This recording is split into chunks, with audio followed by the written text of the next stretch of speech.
Assalamualaikum warahmatullahi wabarakatuh. Pemirsa, bisul-bisul di wajah Jokowi, ya, wajah Jokowi hari ini, pemirsa, diamati oleh sejumlah netizen, bahkan difoto dengan close up, menandakan begitu banyak bisul, ya, benjolan-benjolan yang cukup gede, ya, bermunculan di wajah Jokowi. Ya, meskipun dia masih bisa tersenyum, ya, senyum yang tampaknya getir, tapi tak mampu tutupi tipu-tipunya Jokowi itu, ya, soal ijazah palsu, ya.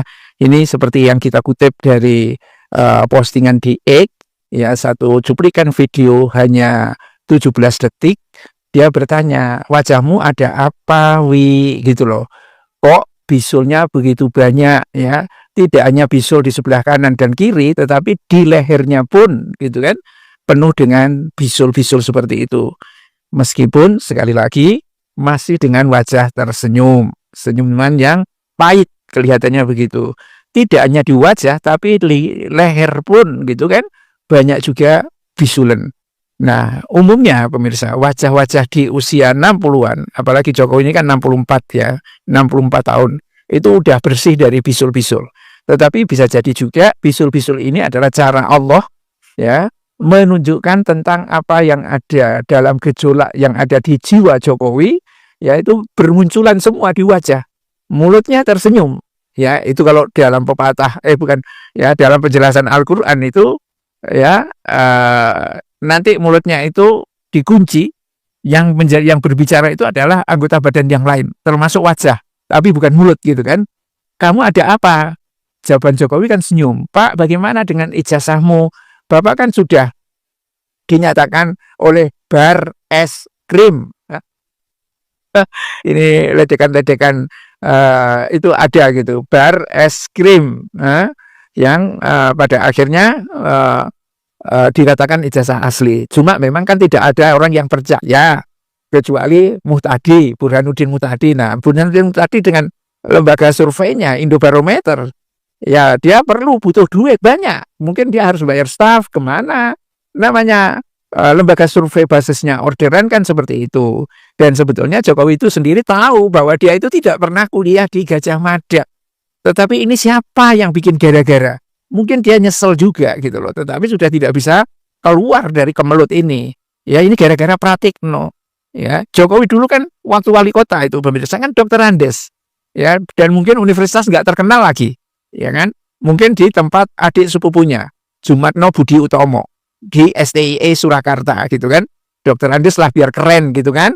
Nah, mungkin karena dia digadang-gadang, karena sifat menipunya itu dari sejak dulu itu memang muncul, sejak jadi wali kota itu ternyata banyak pemalsuan dilakukan oleh Jokowi, dan dia pemain watak yang luar biasa, ya, pemain watak yang luar biasa.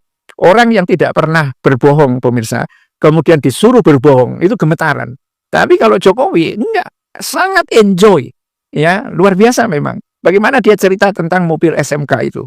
Nah, karena itu dia dipilih oleh, oligarki, dan oligarki mungkin bekerja sama dengan berbagai pihak, termasuk dengan Pratikno itu. Pratikno berpikir serius sebagai ilmuwan politik. Wah, kita mau sumbang, kita mau supre Jokowi dengan gagasan Nawa Adi Cita. Nawa itu 9, Adi itu Linue, luar biasa begitu.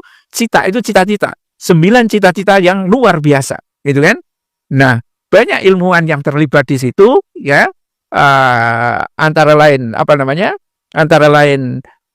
para akademisi dari Gajah Mada itu sendiri, dan mungkin mereka juga pada akhirnya berpikir, waduh, kalau Jokowi hanya lulusan perguruan tinggi ecek-ecek, ya, negeri aja enggak dan lain sebagainya, bagaimana gagasan besar ini mau dipercaya oleh publik? Enggak mungkin. Karena itulah didesain, ya, direkayasa Jokowi itu menjadi mahasiswa menjadi insinyur fakultas kehutanan. Kenapa bukan fakultas ekonomi? Kenapa bukan fakultas politik? Jawabannya jelas.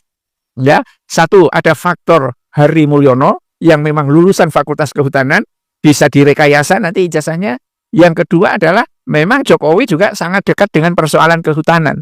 Tetapi namanya orang tidak pernah kuliah di fakultas kehutanan, ya kan? Ketika diwawancara Bapak ya dari kehutanan ya saya teknologi kayu, ya. Jadi memang betul-betul dia tidak ngerti ada jurusan teknologi kayu itu sebetulnya tidak ada di Gajah Mada.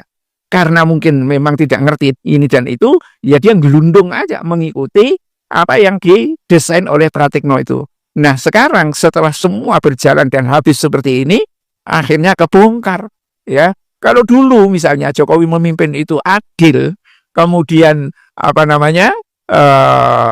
rakyat mendapatkan kemakmuran, mungkin tidak sampai seperti ini. Tetapi orang mulai curiga, loh ini kok blow on banget, ini kok pelongo-pelongo, ini kok begini dan lain sebagainya. Akhirnya dipersoalkan semuanya, integritasnya itu termasuk ijazahnya, bahkan keluarganya dan lain sebagainya. Dan sekarang Jokowi berusaha berat, ya, berusaha keras untuk mempertahankan diri kepalsuannya itu supaya dianggap asli. Hasilnya apa? Ya kan? Jiwanya terguncang, wajahnya penuh dengan bisul-bisul. Ya, sebagaimana orang stres lah. Orang stres, kalau jiwanya tertekan, itu biasanya bisul-bisulnya banyak bermunculan. Itu kalau anak-anak muda. Tapi kalau orang tua yang sebetulnya stres apapun, tidak memunculkan bisul-bisul, tapi Jokowi memunculkan bisul-bisul, wah ini tinggal tunggu pingsannya atau tinggal tunggu KO-nya saja. Billahi taufiq wal hidayah. Assalamualaikum warahmatullahi wabarakatuh.